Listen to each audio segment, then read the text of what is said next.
ગાયોની સેવા કરતા ગોવાળોને, કાર્યકર્તાઓને કે જેઓ નિસ્વાર્થ ભાવથી જે બીમાર ગાયો છે, પાંગડી ગાયો છે, એની ખૂબ તન મન ધનથી સેવા કરી રહ્યા છો.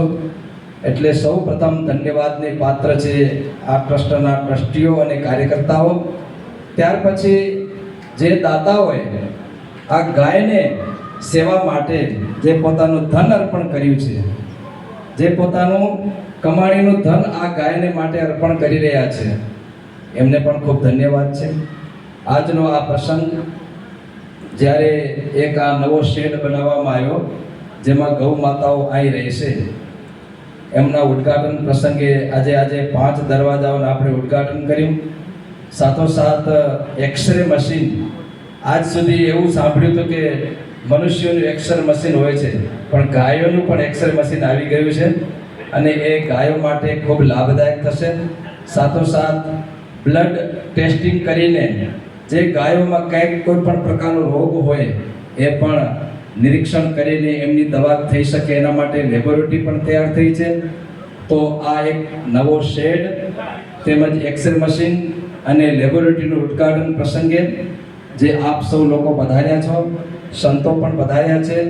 આ મંચસ્થ જે આપણા જૈન મુનિઓ, જે રાજેશ્વર રાજા મહારાજા, રાજરત્ન મહારાજ, તેમજ આ ટ્રસ્ટના મુખ્ય ટ્રસ્ટીજી તલકચંદ મહારાજ શેઠજી, સૌ સાથે મળીને જ્યારે આપણે આ ગાયોની સેવા કરશું તો ચોક્કસ ગાય માતા આશીર્વાદ આપશે અને એમના આશીર્વાદ છે સૌથી ઉત્તમ આશીર્વાદ ગણાય છે.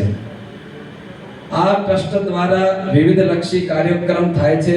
એનો મતલબ કે જે કોઈ ગાય નિરાધાર હોય, બીમાર હોય, અપંગ હોય, જેમની કોઈ સહાય ન કરતું હોય, જ્યારે ગાય માતા સ્વસ્થ હોય, બરાબર દૂધ આપતી હોય તો બધા સૌ સેવા કરે, પણ જ્યારે બીમાર થાય છે ને ત્યારે સૌ હાથ ઊંચા કરી લેતા હોય છે.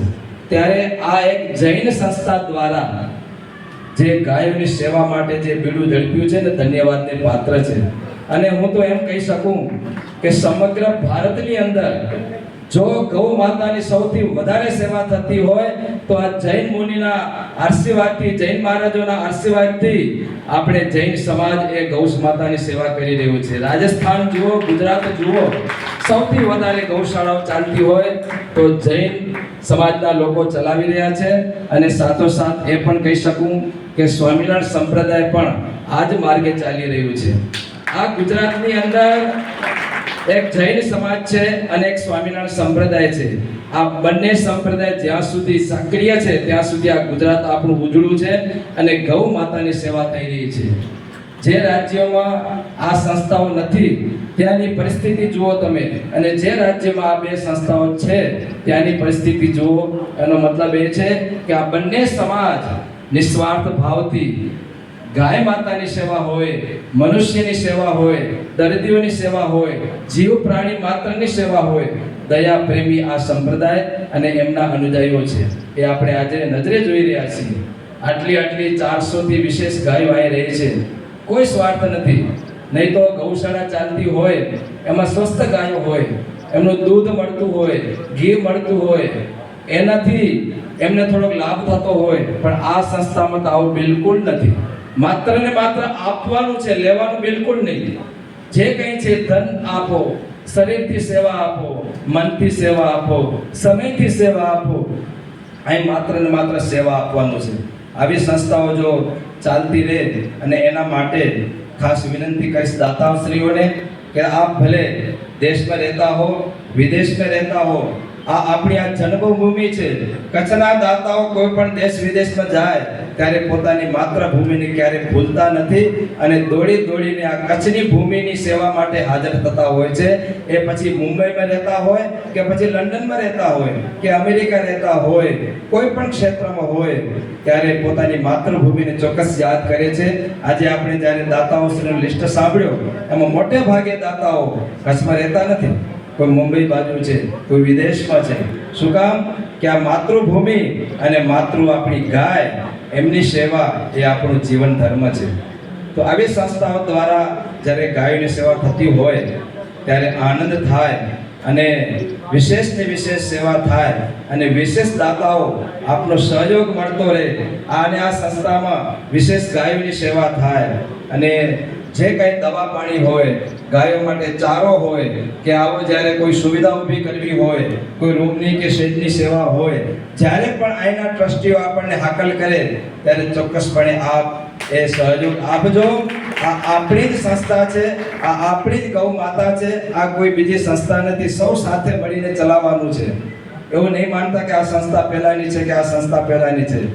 આપણે કદાચ સમયને અનુરૂપ ગાયની સેવા નથી કરી શકતા, ઘરમાં ગાય નથી રાખી શકતા, તો જેમ અત્યારે જાહેર કર્યું કે એક ગાય 11,000 જો દત્તક લેવામાં આવે એક વર્ષ માટે, તો કમસે કમ જો ગાય આપણે ઘરમાં ન રાખી શકીએ, એમની સેવા ન કરી શકીએ, તો 11,000 નું દાન આપીને એક ગાયની સેવા એક વર્ષ માટે આપણે ચોક્કસ કરી શકીએ અને એમના આશીર્વાદ છે એનાથી જીવન આપણું ઉજળું બને છે. આવી ગૌ માતાની સેવા અનોખી સેવા છે, દિવ્ય સેવા છે.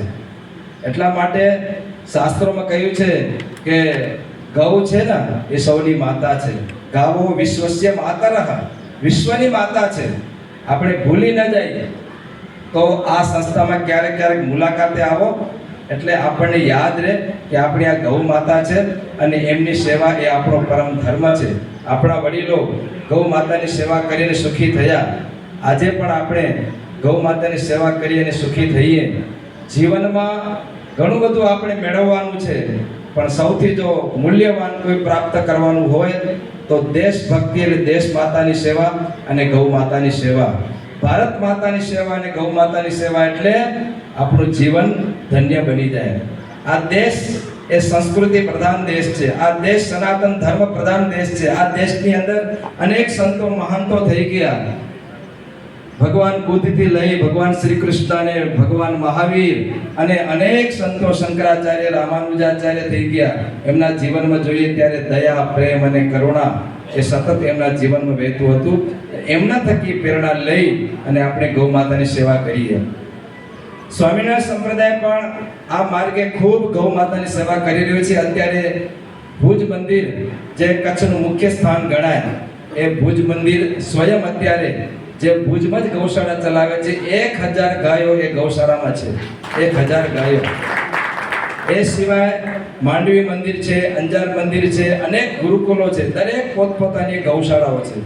એટલે જ્યાં ગૌશાળા હોય, જ્યાં વેદશાળા હોય, જ્યાં વિદ્યાશાળા હોય, જ્યાં તુલસી શાળા હોય, એ સ્થાન પવિત્ર ગણાય. તો જો તીર્થ જેવું સ્થાન એટલે ગૌશાળા. પવિત્રમાં પવિત્ર સ્થાન જો ગણીએ